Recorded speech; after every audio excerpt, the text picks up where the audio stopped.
અમદાવાદના વાડજ વિસ્તારમાં ખુલ્લેઆમ ચાલતી દેશી દારૂની હાટડીઓ। વાડજ વિસ્તારમાં આવેલા રામ કોલોની ખાતે દેશી દારૂનું વેચાણ કરનારા મહિલા સામે સ્થાનિક રહીશો દ્વારા અરજી કરી વિરોધ દર્શાવવામાં આવ્યો।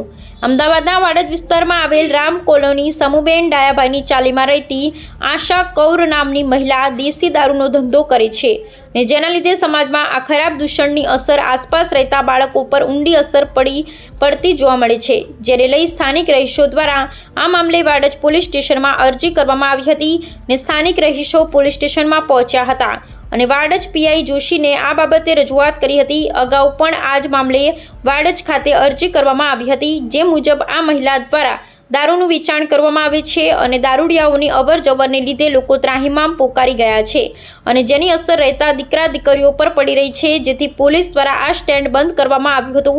રહીશો મુજબ સ્ટેન્ડ બંધ થતાં આ મહિલા દ્વારા ફિનાઇલ પણ પીવામાં આવ્યું હતું ને સોસાયટીના લોકોને ખોટા કેસમાં ફસાવવાનો આક્ષેપ રહીશો દ્વારા કરવામાં આવ્યો છે। આ બાબતે તેઓએ વાડજ પીઆઈને રજૂઆત કરતા પીઆઈ જોશીએ યોગ્ય કાર્યવાહી કરવા જણાવ્યું હતું।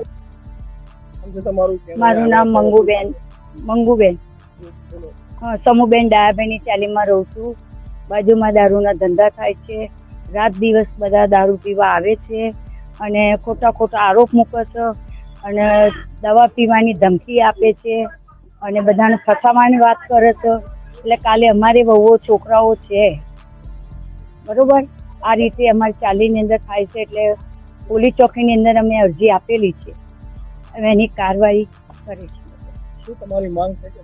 મકવાણા બોલું છું। અમારા ત્યાં આશાબેન ધંધો કરે છે, એમનો ધંધો બંધ કરાયો એટલે એ ધમકી આપે છે કે અમે મરી જઈશું ને બધાનું નામ આપી દઈશું।